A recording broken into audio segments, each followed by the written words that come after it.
Et bonjour les copains. Salut, salut. Bienvenue dans cette nouvelle vidéo, oui, toujours ici Doralé, toujours au ponton K. Bon, on est toujours sur Tanger, effectivement, la météo, on attend, comme vous voyez dans la dernière vidéo, vous l'avez vu dans la dernière vidéo, on attend une fenêtre météo, alors c'est pas encore... c'est pas encore fait à 100%, mais peut-être qu'on a peut-être une petite fenêtre. Voilà. On ne sait pas encore si ça va se faire ou pas. On est encore un peu trop loin parce que on a remarqué en fait que au-delà de 3 jours, même si on peut avoir des prévisions avec certaines applications comme Windy, PredictWind, etc. Excuse-moi de te couper, la preuve, on avait potentiellement une fenêtre pour demain. Ouais. Donc on nous a fortement déconseillé car 2 jours après de navigation, il y avait du gros temps. Ouais. Et du coup là, ça a changé. Voilà, la météo elle change. On est la veille. La météo elle change énormément et ce que je voulais dire c'est qu'au bout de, au-delà de 3 jours, même si on a des applications comme Windy, PredictWind et bien d'autres qui ont des prévisions à 10-15 jours, en fait la fiabilité de la météo à 3 jours, c'est déjà pas ça, alors à 15 jours, t'imagines pas.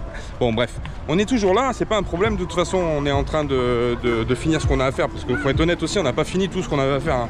Il y avait plein de choses qu'on devait faire et qu'on n'a pas faites, donc il va falloir les faire, il va falloir décaler un petit peu le programme, mais c'est pas grave, ça va se faire. Ce soir en tout cas on vous emmène se balader un peu dans Tanger, bah oui parce qu'on sort, on reste pas qu'au bateau non plus. Donc ce soir on va se balader un petit peu, on attend que le soleil tombe pour sortir un peu à la fraîche, et puis voilà, et puis on a une super bus sur la marina, qui est juste là, tiens il y a un bateau qui arrive là, qui est en train d'arriver, un voilier, qui est juste en train d'arriver ici. Ah il est en train d'arriver? Je pense, ouais, je pense. Enfin bon, super sympa, je toucherai un mot de la marina parce que en fait en face on le verra pas ici je pense, on est trop loin avec la GoPro. Donc là on est sur les pontons du côté quai et ils sont en train de faire des nouveaux pontons parce qu'en fait la marina c'est tellement vite rempli ici à Tanger, ils sont en train de faire des nouveaux pontons de l'autre côté. Donc il va y avoir des pontons supplémentaires et c'est les pontons du côté où Marco avait été garé, Marco était venu quand il est passé sur Tanger, il l'avait foutu tout au bout des pontons. Et là ils sont en train de faire je sais pas combien de catways supplémentaires pour garer des bateaux, donc c'est qu'il y a quand même relativement pas mal de monde qui passe sur Tanger. Et puis il faut de la place, il faut au moins avoir de la place pour garer les bateaux qui arrivent. Bref, ce soir j'ai dit Tanger, en blague à part je voulais faire un petit clin d'œil en plus tout à l'heure mais j'ai pas pensé à le faire quand j'ai dit Royal Yacht Club. Oui parce que ça c'est la phrase de mon pote Jacques. Et oui. Qui dit tout le temps tu es un yacht maintenant, tu es un plaisancier, tu es un yacht. Voilà, donc je voulais lui faire un gros bisou. Et n'hésitez pas parce qu'il s'est découvert une passion sur le tard. Sur le tard je sais pas, mais il s'est découvert une passion, il a ouvert un Instagram, je trouve ça super beau ce qu'il fait, il fait des super jolies photos sur Instagram. Et je vous mettrai le truc parce que je crois de mémoire c'est Spotter Nomade. Et Jacques il fait des photographies d'avion dans tous les aéroports où il passe. Des belles photos d'avion. Et donc du coup si vous voulez aller jeter un coup d'œil, vous abonner si ça vous plaît, et vous pouvez le faire. Je vous laisse ça ici ou ici, je ne sais plus. Je suis perdu. Voilà, c'est parti. Direction Tanger avec la Minette qui a fait les couettes à Chun-Li aujourd'hui. Ouais. Street Fighter, pour les plus anciens, t'as compris. Elle est magnifique, ma beauté. Magnifique. Bon allez, on vous dit à plus tard, je sais pas où on va, ce qu'on va faire, t'as une idée? Je voulais en fait faire 2 petites courses. Quelques courses, parce que je voudrais faire un ceviche.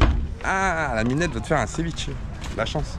Mais je pensais pas, vu que tu as annoncé qu'on allait faire une promenade de Tanger. Non, pas une promenade, on sort, j'ai pas... Pour moi une promenade c'est... Non mais attends, une promenade. Je vais à Carrefour, moi acheter une bouteille, un pack d'eau, c'est une promenade pour moi, t'as compris? Ok, d'accord. Okay. On n'a pas les mêmes valeurs Bordeaux Chanel. Hein. Bon. Oh mais tu vas arrêter avec ça? Oui écoute c'est comme ça. Bon allez on vous dit à plus tard les copains, tout à l'heure. Je vais te montrer la vue du golfe de Tanger, la anse de Tanger, voilà, juste à l'entrée du port. On a un marina qui est juste là-bas derrière. Et là en fait on a une espèce de anse qui est juste devant Tanger, donc la ville de Tanger. Et après quand on prend le virage là-bas et qu'on continue la côte, on arrive sur Tanger Med, donc le port de Tanger Med. Le plus grand regret que j'ai à Tanger en réalité, c'est qu'on n'a pas pu faire de mouillage. Ouais. Voilà, ça a été un grand regret en fait. Et pourquoi ma Minette on peut pas faire de mouillage à Tanger avec un pavillon étranger?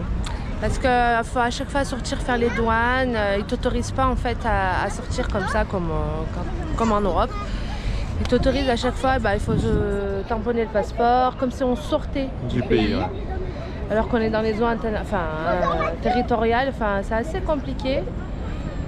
C'est vrai que ça a été... J'ai quand même demandé 2 fois et on nous l'a refusé, mais bon. Parce que là, il y a un mouillage qui est assez vaste. Hein. Pareil, on verra pas trop à la caméra, mais vraiment...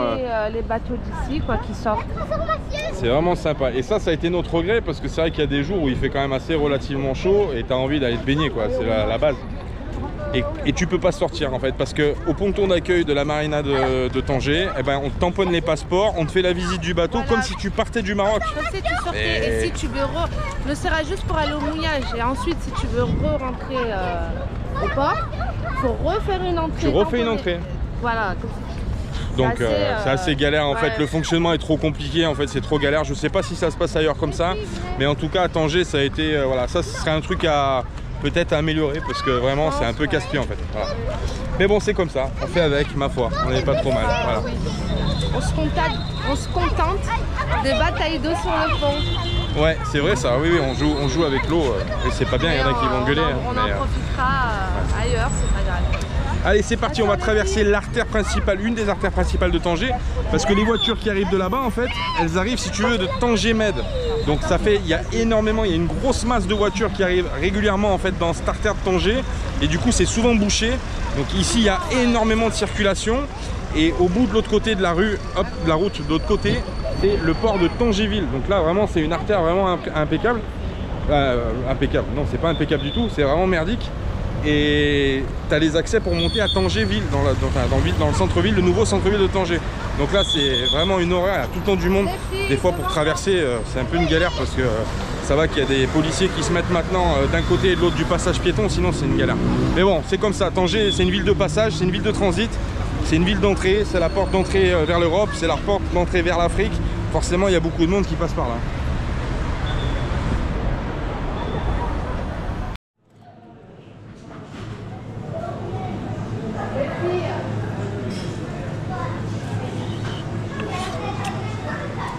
Ici on est à Carrefour du centre Ibn Battuta à Tanger, donc pas très loin du port en fait. On monte la rue et puis on arrive, il y a Carrefour, c'est facile. Alors oui, le mauvais élève il va pas au souk, bah oui, mais bon, à Tanger c'est compliqué, donc avec les petites et tout ça en excursion, quand on a besoin de quelque chose on vient ici. Alors la Minette, elle a décidé ce soir d'essayer le ceviche. Alors du coup on est venu chercher des filets de poisson, on a pris des filets de dorade, je crois, c'est ça, c'est dorade Minette hein, que t'as pris, ouais, dorade. Bon filet de dorade. Et je viens de me percevoir que le thon, tu vois, le thon au Maroc, le thon rouge, hein, est à 89 dirhams le kilo, donc ça fait, tu vois, un peu moins de 9 € le kilo. C'est relativement très bon marché le thon rouge, parce que normalement c'est très cher. Et là c'est vrai qu'en plus, au niveau du détroit, il y a beaucoup de thon. C'est pour ça d'ailleurs qu'il y a beaucoup d'orques aussi, parce que les orques ils mangent les thons, et c'est à cause de ça aussi, en partie, qu'ils viennent un peu plus dans le détroit de Gibraltar. Voilà. Donc le thon rouge, comme on dit ici, moujoud. Et puis les poissons aussi, voilà, les poissons il y a un peu de tout, les saumons, les machins, voilà, les saumons viennent pas du Maroc, hein, t'auras compris. Hein. Il a des jolies dents celui-là, regarde comme il a des jolies dents. De la famille celui-là, bon. T'as compris, bon le poisson ça va au Maroc. Il y a quand même de quoi faire. Les sardines aussi. Maroc, premier pays exportateur au monde de sardines. Oui, quand tu manges une sardine grillée au Mexique, elle vient du Maroc. Il faut quand même le souligner. Donc bah, pas mal de choses, pas mal de poissons au niveau du Maroc, pas mal d'exportations et du poisson qui est tout le temps frais parce que bah, ça arrive de la mer. Bon là on est à Carrefour, t'auras compris. Mais après le mieux c'est d'aller à la criée où effectivement le poisson il arrive tous les jours avec les bateaux de pêche marocains. Voilà. Donc là on va finir notre petite course. T'as pris quoi ma Minette? Ma Minette t'as pris plein de trucs. Elle a pris de la mangue. De la mangue. Elle a pris du citron vert. Il y a des oignons rouges. Des oignons rouges. Est-ce que tu as pris des chocolatines? Non. Et ben voilà, il fallait mettre des chocolatines au ceviche. Non, blague à part. La Minette elle s'expérimente au ceviche parce qu'effectivement en pêche, en bateau, quand tu pêches, bah, souvent tu attrapes du poisson, enfin souvent, ça arrive, des fois tu en attrapes, des fois tu n'en attrapes pas. Mais le cuisiner, c'est vrai que voilà, moi je préfère manger le poisson cru, ça, on garde les vitamines du poisson.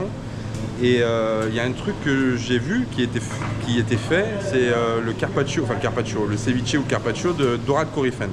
Et ça c'est vrai qu'on va certainement à 90% en rencontrer assez souvent. Donc on s'expérimente un petit peu avant au ceviche. J'ai jamais goûté ce ceviche, je sais. Voilà, j'ai mangé des sashimi parce que vous savez qu'on est fou de la cuisine asiatique. Donc les sashimi de saumon, de thon rouge, etc. J'ai déjà mangé. Anguille aussi, j'ai déjà mangé cru. mais le ceviche, jamais. Donc on va et puis c'est une première aussi. Ouais, on va te faire voir ça, t'inquiète.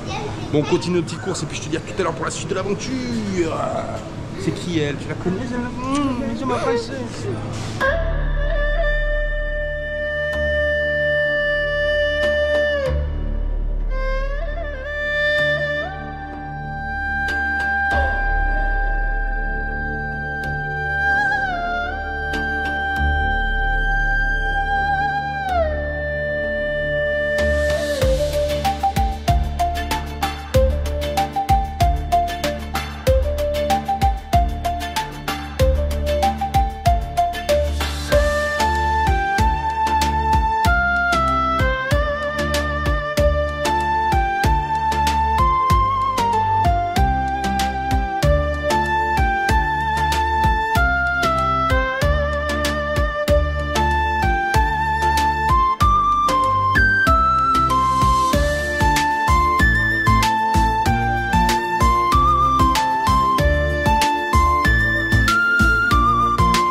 Copains, bah, la minette, franchement, c'est super bien débrouillé. Premier ceviche. Alors, j'ai hâte de goûter. J'ai pas encore goûté, hein, mais à l'œil, c'est beau. Je vais te montrer ça. C'est vraiment magnifique.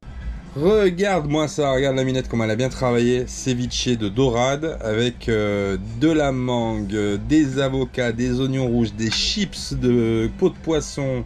J'oublie quelque chose, ma minette? Non, après... Du persil, du citron, voilà. C'est magnifique, hein. Franchement c'est super beau. Et on dirait un tableau de Picasso. Oh, c'est gentil. Si, c'est vrai, bah, j'ai hâte de goûter. Hein. Bah, moi aussi j'ai hâte d'avoir ton verdict parce que c'est mon premier. Je sais pas si on voit bien avec la GoPro, mais franchement c'est vraiment un tableau, c'est vraiment merveilleux. C'est gentil. Ouais. Et la minette elle a mis tout ce qu'elle aimait dedans, c'est vrai? Ouais. Un petit peu de gingembre, un peu d'huile d'olive. Qu'est-ce que j'ai mis? Du citron vert, un petit peu de piment de Cayenne. Et voilà, hein, je crois que j'ai rien oublié. Hein. Ouais, la minette, elle a bien travaillé. Franchement, c'est magnifique, ma minette. Bravo à toi. Moi, j'ai hâte que tu goûtes. Alors, attends. Et attends, parce que j'ai la petite lumière. On dit bravo à la minette pour son premier ceviche dans les commentaires, s'il vous plaît. Et comme je disais, alors ça, c'est pas une phrase de moi. Alors ça, c'est un petit peu de culture parce qu'on rigole sur la chaîne. De Voyage-moi, si je peux dire, la Mafia Nomade, mais on rigole sur la chaîne, c'est la même chose, la même identité. Et on rigole, mais ce que j'ai dit, c'est pas une phrase de moi, c'est une phrase de Pablo Picasso qui a dit dans mes tableaux, je mets tout ce que j'aime. Et là, c'est exactement ce que je dis. La minette, elle a fait l'assiette avec le cœur, elle y a mis tout ce qu'elle aimait et comme elle l'imaginait, et c'est magnifique. Voilà, donc j'ai hâte de goûter. Je goûte en direct, hein. Allez, c'est parti. Premier ceviche de dorade. Alors, comme je disais, j'ai déjà mangé du poisson cru en sashimi. Essaye de prendre un peu de tout, donc tu prends de l'avocat, un oignon, un peu de mangue et un peu de chips de crevettes. C'est pas mal, ça. Hein. Allez, je suis en stress, les gars. Mais non, faut pas stresser. Allez. 1, 2, 3. Viva ceviche. Le ceviche. C'est super bon. C'est vrai? Ouais. C'est super frais. Le poisson est franc, là, j'étais tout à l'heure. Hein. Une petite pointe d'acidité avec le citron. Un petit peu sucré avec la mangue. La chips de crevettes, terrible. Hein. Elle apporte du craquant. Elle apporte du craquant. Il faut du craquant. Il faut que ce soit gourmand. Il a été étonné parce que j'ai demandé au poissonnier de m'enlever les peaux, mais que je voulais les garder. Il a dit quoi? Tu gardes les peaux? Je dis oui. Et parce que je fais des chips avec la peau. C'est excellent, salé sucré, avec la mangue qui apporte du sucre. C'est délicieux. Bravo Maminette. C'est vrai, ça te plaît? 23. Maminette, bravo. Ovation pour Maminette. Merci. Maminette, bravo maman. Maman la MOF, prochain MOF, meilleur ouvrier de France. Bravo maman, col bleu, blanc, rouge bientôt. Non, franchement c'est un régal. On va se régaler Maminette. Bravo à toi. Merci. Ça fait plaisir. Et ça c'est le ceviche, c'est direct la patate, hein, les vitamines, non c'est vrai.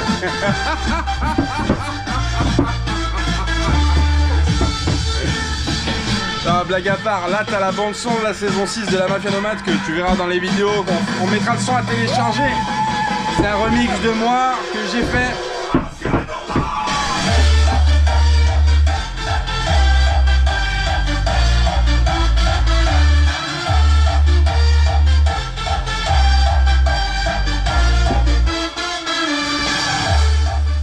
aujourd'hui c'est le grand jour, c'est le grand baptême du mât, ouais, faut que je monte en haut. Alors faire une montée au mât pour contrôler un peu que tout soit ok au niveau des gréements, au niveau des comment ça s'appelle, au niveau des jonctions de barres de flèche, au niveau des barres de flèche, au niveau des sertissages, etc. Voilà. C'est important de vérifier parce que effectivement on ne sait pas si jamais tu as un gréement qui est potentiellement mal serti ou qui est en train de se détourner. Un gros coup de vent ça peut être fatal, hein. Le mât il peut tomber, donc du coup c'est important de tout contrôler. Donc là on va faire une ascension avec un petit peu de vent aujourd'hui, mais bon c'est pas grave, j'ai pas trop le choix. Une ascension à 15 mètres tout en haut du mât et on va s'arrêter bien sûr on va s'arrêter à chaque étage pour vérifier que tout va bien. Voilà, donc aujourd'hui je vais être assisté par la minette qui sera en bas, donc qui va m'assurer elle avec la drisse de grande voile, et je vais monter avec l'aide de Dominique qui a une manivelle électrique, un winch, une manivelle de winch électrique, et qui va monter grâce à la drisse de spi, et je vais monter tout en haut. Voilà, donc aujourd'hui c'est un petit peu des cascades, mais bon, pas le choix. Je voulais absolument monter avant de partir, je pense que c'était nécessaire, et on refera un autre chaque gréement du coup un peu plus loin avant la transatlantique, hein, parce qu'il faut quand même pareil s'assurer voilà, que tout va bien, quoi. Voilà. Donc vu qu'il y a une météo qui est un peu incertaine, on va dire, au niveau de toute la façade et de la descente aux Canaries, je préfère m'assurer que tout est ok avant de potentiellement, si jamais il y a à prendre du gros vent, au moins on est tranquille, hein. Au moins on sera rassuré. Déjà c'est ça. Bon bah voilà, allez, je crois qu'on va se mettre en condition, on va installer tout ce qu'il faut installer, je vais enfiler mon baudrier et puis on va rapatrier l'équipe pour pouvoir préparer la montée au mât, les copains. Allez, à tout à l'heure. Bon, aujourd'hui les copains, on s'envoie en l'air direction le haut du mât de Doralé. Il me reste pas beaucoup pour l'ascension, et je te dis que c'est physique mon copain. J'ai perdu un peu des kilos là. Heureusement que j'ai l'assistance du copain Dominique qui est en bas là. Et Doralé il est tout petit d'ici, regarde-moi ça. Salut. Et on a une vue de Tanger qui est imprenable, hein. Regarde-moi ça.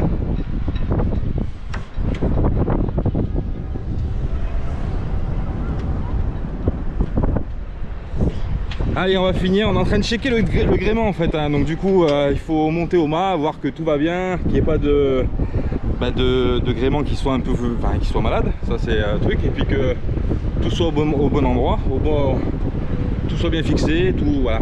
On graisse en même temps qu'on monte, je graisse un petit peu avec le WD-40, et là je vais arriver en tête de mât. Là il faut bien que je vérifie ce qu'on avait graissé la dernière fois là, quand on a descendu le génois. Il faut bien que je vérifie le roulement en haut et remettre un petit coup de WD-40, parce que là j'ai pas envie d'avoir une mésaventure, si tu veux, quand on va sortir le génois qui reste bloqué encore une fois.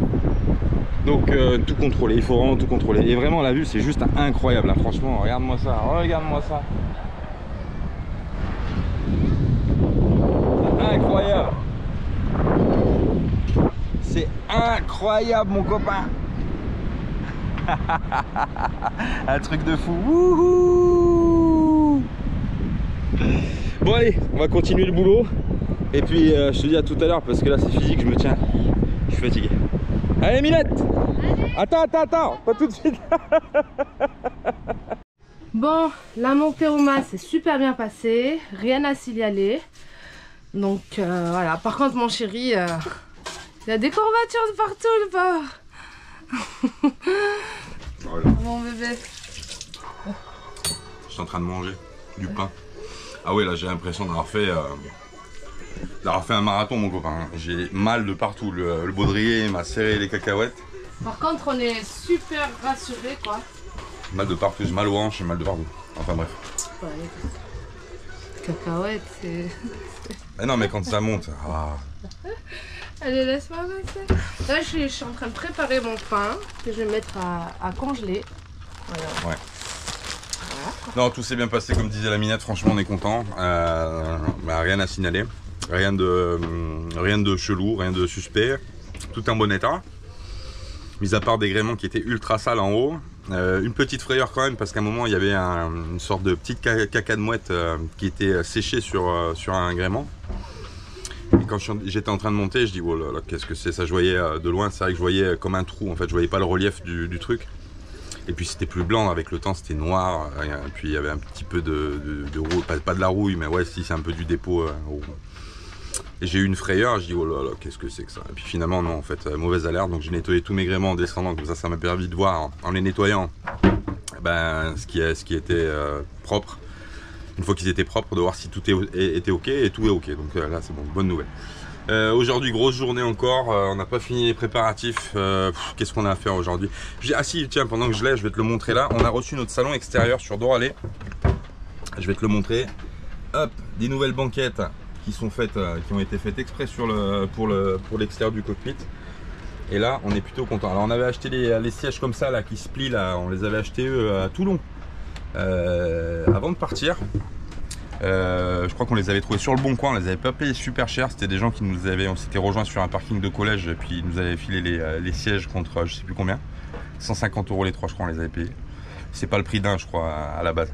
Et du coup là on a dit bon, quand même on va faire une banquette extérieure pour que ce soit quand même un peu plus joli. Et puis les sièges du coup maintenant sont presque en trop, donc on va les garder quand même, mais je sais pas ce qu'on va en faire pour l'instant. On les met un peu à droite à gauche. Alors moi quand je suis au stick, j'aime bien mettre là-bas. C'est-à-dire que je me mets assis là-bas et puis avec la rallonge de barre, le stick, je me mets là-bas et puis j'arrive à barrer comme ça, bien posé, puis je vois le devant du bateau. Mais après, quand on est dans le cockpit assis, c'est vrai que les deux là-bas, ils sont presque en trop maintenant. Enfin bref, ça fait propre, moi j'aime bien. Et la Minette, elle en a profité pour se faire 4 coussins comme ça dans le carré, pareil en cuir. Elle a choisi bleu. Et ça va bien avec le beige, j'aime bien. Ouais, franchement, ça fait super joli. Donc on a 4 coussins tout neufs. Donc c'est ce que je voulais. La Minette, elle voulait du cuir. Oui. Donc voilà, je crois que là on est paré pour pas mal de choses. Aujourd'hui, donc beaucoup de choses à faire. Aujourd'hui, faire le grab bag. On verra ce que c'est que le grab bag. On l'expliquera aussi ce que c'est que le grab bag pour les gens qui ne connaissent pas. Il y a ça à faire. On va commencer le remplissage en eau des cabines arrière parce qu'on s'en sert très peu quand on est là. On remplit les cuves avant. Donc là on va les remplir après à partir parce que le départ approche quand même à grands pas. On peut le dire ou pas? Non, on va pas le dire. On garde ça secret, mais c'est peut-être la dernière vidéo où vous verrez au port à Tanger. Voilà, bon, bref. Et donc tout à faire. Voilà, on a fait le gasoil. Ah oui, ça a été la mauvaise surprise parce que tu sais qu'il y a une règle qui est implacable, c'est quand tu dois partir, il y a toujours une merde qui t'arrive. Voilà. Moindre mal, c'est pas une merde qui est super importante. Mais c'est quand même une merde quand même. Alors attends, j'ai pas le contact, je mets le contact et je t'explique ça tout de suite.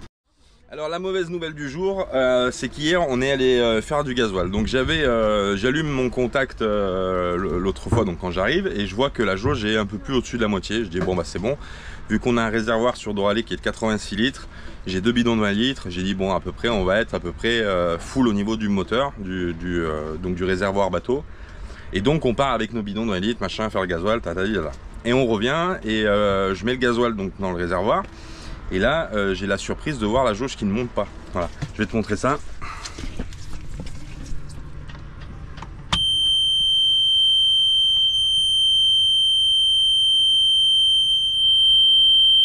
Donc si tu veux, pas super bonne nouvelle parce que là je sais que j'ai mis 40 litres dans le bateau. Par contre, cela dit, je ne sais pas s'il y avait réellement la moitié du réservoir vu que la jauge ne fonctionne pas. Et là tout de suite démonter pour régler ce problème, ça va être compliqué. Bon alors on va faire 2 bidons supplémentaires comme à notre habitude, c'est à dire que normalement on part toujours d'un port avec le réservoir plein du bateau plus deux bidons de 20 litres qui sont pleins. Là on sait qu'on a mis 40 litres, on va avoir 40 litres supplémentaires, ça fera à peu près un plein de bateau si toutefois on n'a que 40 litres dans le réservoir. Voilà, parce que maintenant c'est la question, le point d'interrogation, c'est de savoir combien il nous reste dans le réservoir. Donc ça à noter à faire la prochaine fois qu'on s'arrête. Alors ça sera peut-être, je pense, plus à Las Palmas si toutefois le problème ne se règle pas, parce que je pense, c'est pas un problème électrique, j'ai regardé les résistances, le fusible et tout ça, je pense que c'est un problème de flotteur qui doit être bloqué sur l'axe. Voilà, vu que ça fait 1 an qu'on n'avait pas fait le gasoil, peut-être qu'il s'est passé un truc et que le flotteur il restait bloqué, et le fait de remplir comme ça tout de suite, il s'est pas débloqué et il monte pas au niveau de la flottaison du gasoil. Donc ça on verra un peu en partant d'ici, si le fait que le bateau bouge un peu, gîte à droite à gauche, ça règle le problème. Si ça ne règle pas le problème, il faudra opter pour démonter la jauge pour voir ce qui se passe, si effectivement le flotteur est coincé quelque part ou s'il y a quelque chose qui ne marche pas. Et auquel cas on ne se prendra pas la tête à réparer un truc comme ça, on changera directement la sonde si jamais il y a un truc défectueux. Voilà, mais ça on verra ça sur Las Palmas parce que là j'ai pas trop le temps de le faire et puis j'ai pas envie de partir, j'ai trop de choses à faire en fait dans un laps de temps qui est déjà super court. Donc si en plus on se rajoute du travail, ça empêche pas au bon fonctionnement du bateau, sachant qu'on sait qu'on a un plein à bord. Après voilà, c'est embêtant parce que il faut noter les heures moteurs comme on doit le faire normalement, hein. On note les heures moteurs pour savoir combien on a dépensé de gasoil si on utilise le moteur. Donc là c'est ce qu'on fera sur Tanger, Canaries, et après une fois qu'on arrivera à Las Palmas, qu'on sortira le bateau, à ce moment là on verra un petit peu mieux si c'est pas réglé, ce qui s'est passé, voilà. Mais à mon avis je pense que c'est plus un problème de flotteur qu'autre chose. Allez, aujourd'hui mission grab bag aussi, oui. Alors c'est quoi un grab bag, Maminette? Grab bag, définition du grab bag. C'est un sac de survie. Un sac de survie, yes. Donc, ouais, un joli sac de survie. Bien étanche. Waterproof bag. Ouais. Voilà. Alors ça c'est quoi un sac de survie? Un grab bag, en fait, grab ça veut dire attraper en anglais. Voilà, et bag ça veut dire sac. Donc c'est le sac qu'on attrape quand t'es dans la merde. Voilà. Donc c'est un sac bien sûr.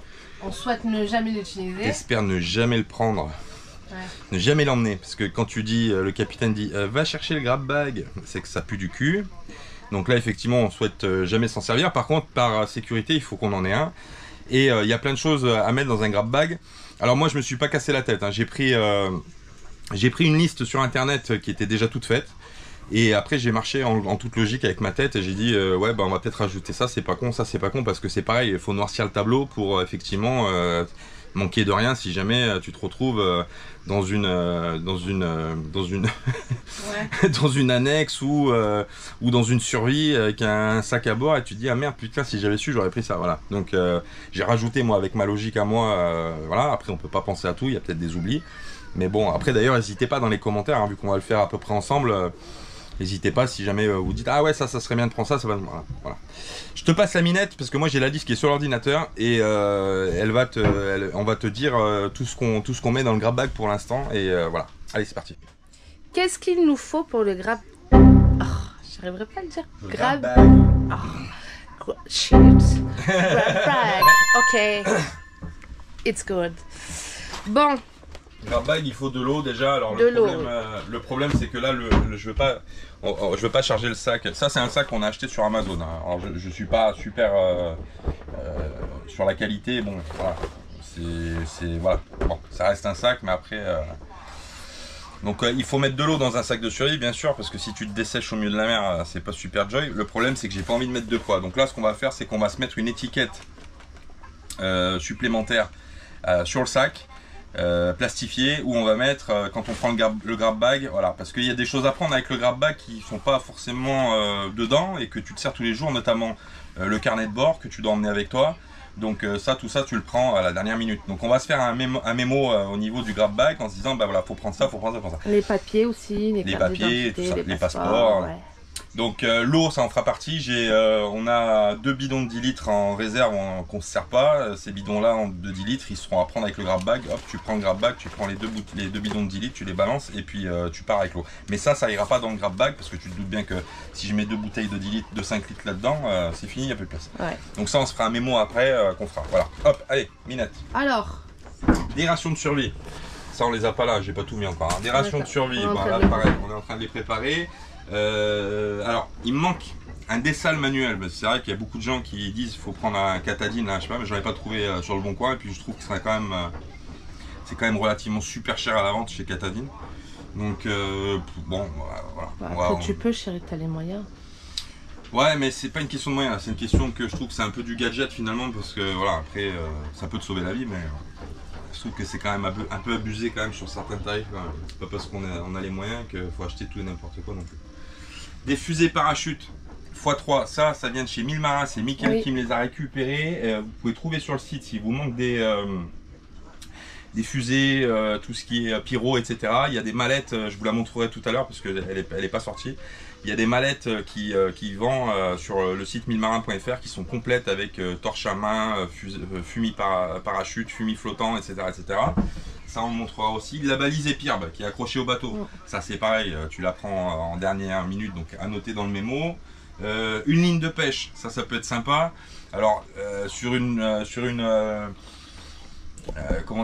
traversée qui est pas trop grande, bon, tu vas quand même avoir des secours au large des côtes relativement rapidement, mais je pense par exemple si un jour tu te retrouves au milieu du Pacifique, tu peux pas avoir d'aide potentiellement pendant 50, 60, 70 jours, hein, tu vois, donc il faut, voilà. Donc on fera une ligne de pêche aussi pour pouvoir au moins pêcher. Une lampe torche, important. Des couvertures de survie, ouais, au cas où. Les papiers du bateau, pareil, à noter sur le mémo. Les passeports, pareil. Le porte-monnaie avec ton argent. Si tu as aussi un couteau, important. VHF portable, pareil, on se sert ici, mais pareil, il faut la prendre sur le mémo. Un kit rustine, ça aussi, en cas de... tu viens à percer la survie ou quoi aux caisses, il faut bien réparer. Une lampe dynamo, important. Une lampe dynamo, pourquoi? Alors une lampe dynamo, j'en ai une ici. Ça c'est pareil. Beau. Merci, merci. Une lampe dynamo, c'est quoi? Bah, c'est les lampes qui ne nécessitent pas de pile pour pouvoir fonctionner. Alors ça c'est important, pourquoi? Parce qu'effectivement, on a tous des trucs maintenant, des LED, etc. Je peux te montrer, j'en ai une par là, normalement, j'ai mon bazar. Oh, je l'ai mise. Eh ben bravo. Si elle est là. Oui, il faut que je range avant de partir. Donc ça, tu vois, ça c'est des LED qui sont des lampes de poche qui sont vachement bien, des torches qui se modifient au niveau du faisceau. Je sais pas si on va voir. Hop, hop, pardon, Minette. Seulement ça fonctionne en USB. Donc le problème c'est que si t'as pas de pile, bah t'es dans la merde. Donc ça, l'avantage des lampes dynamo, c'est que en fait, c'est une action mécanique. Attends, on va. Hop, voilà, c'est une action mécanique. Donc tu actives la dynamo. Et tu peux avoir de l'élec en direct. Voilà. Donc ça nécessite la force humaine. Il n'y a pas de pile, il n'y a rien du tout. Et ça fonctionne. Voilà. Donc lampe dynamo, c'est important parce qu'effectivement, ça peut toujours servir. Donc ça, c'est bon. Qu'est-ce qu'on a d'autre dans le sac, chérie? Un briquet, ça c'est important. Un briquet pour fumer des cigarettes. Affirmatif. Non, un briquet parce que tu as toujours besoin d'un briquet, on sait jamais ce qui peut se passer. J'en suis où avec mes conneries?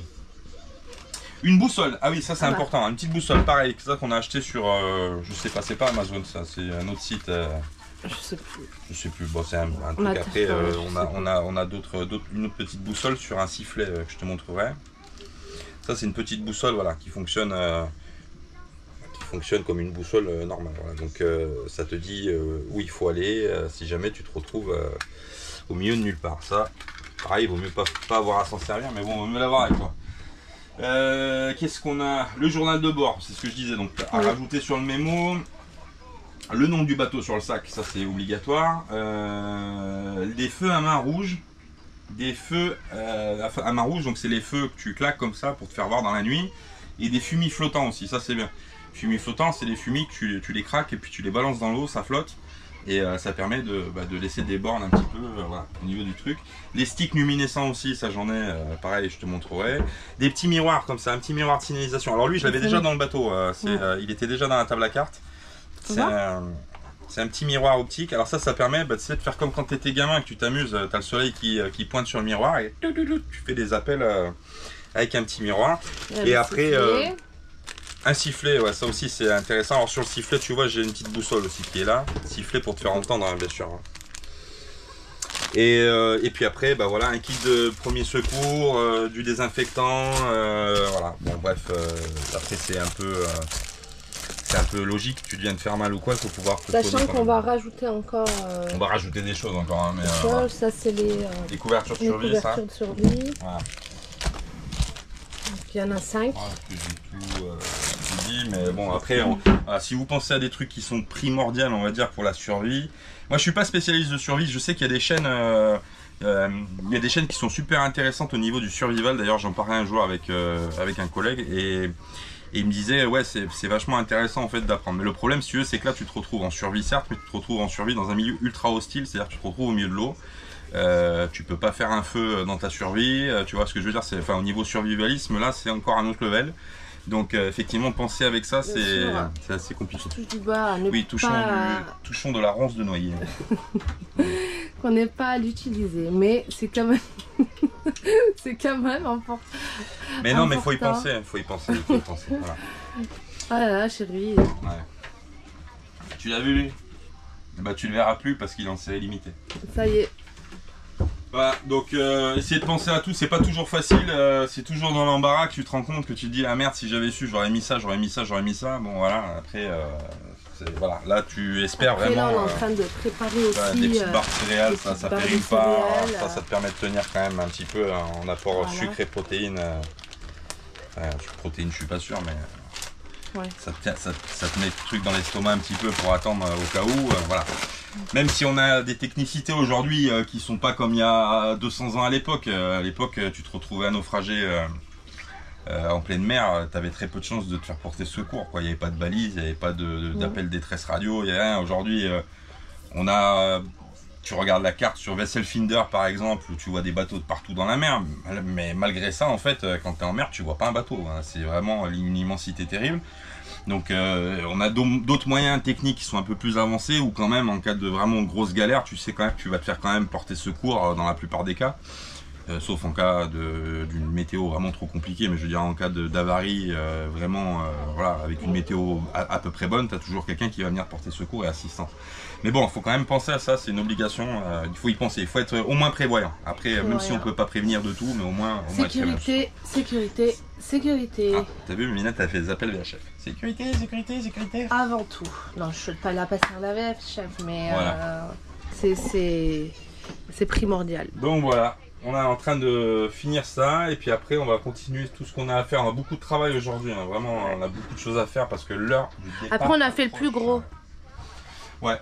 Donc on a fait les gréements, les voiles, l'annexe, on a vérifié aussi le radeau de survie, on a fait... tout est ok en fait. Après il y a le rangement, le ravitaillement, donc... J'ai décidé de cuisiner la veille, faire des plats déjà préparés, le temps de s'amariner. Et puis voilà quoi.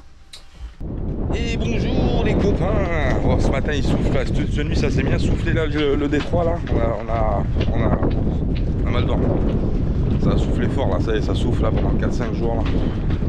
Enfin bref, ce matin livraison de chez Paul en direct, t'as vu mon copain? Se fait livrer sur le ponton, c'est la classe hein.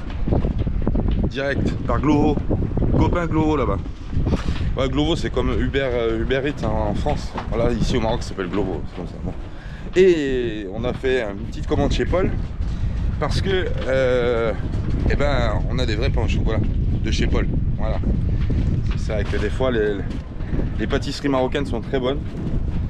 Mais les pâtisseries comme les croissants et les pains au chocolat, c'est pas tout à fait ça parfois, il n'y a pas de beurre.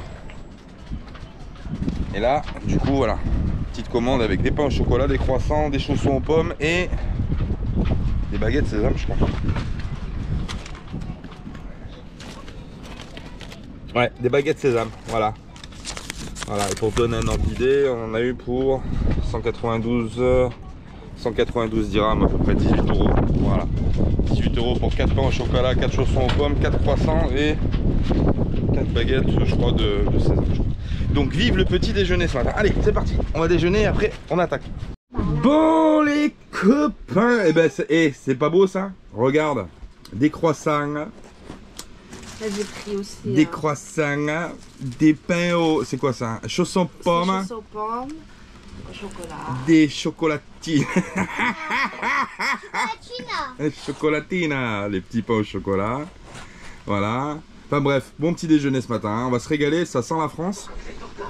Ça sent la France. Ouais, ça sent la France. Salma a commandé chez Paul. T'es sérieuse là? Salma a commandé chez Paul. Ouais. Sérieux? Non, ça sent bon la France, ça fait plaisir. Alors nous, normalement, on mange plus le petit déjeuner le matin, on mange plus salé. Et au Maroc, c'est bien parce que du coup, on peut manger les omelettes, les machins. Bon, c'est vrai que les petits déjeuners sont super bons. Mais des fois, ça fait quand même du bien de manger la France, ouais, tu as vu. Et niveau pain au chocolat et croissants, bon. Et Salma a commandé un sandwich aussi poulet. Je suis défoncé, moi je viens de me réveiller là, je suis éclaté. J'ai mal dormi à cause du vent cette nuit. Pain sésame. Ouais, ah le pain sésame, je l'ai montré tout à l'heure. Ouais. J'ai mal dormi cette nuit en fait parce que le vent s'est levé du détroit, il est venu et je sentais le bateau qui poussait. Alors instinctivement j'ai ouvert les yeux pour dire oulala, qu'est-ce qui se passe, on est toujours amarré ou... Du coup j'ai très mal dormi, je suis éclaté ce matin. Mais bon, ça n'empêche que j'ai plein de choses à faire. Ouais. Je vais les faire quand même, j'ai pas le choix. Mais après, c'est l'heure du petit déjeuner et je vais me régaler avec les croissants de chez Paul et petites chocolatines du petit déjeuner. Allez, c'est parti.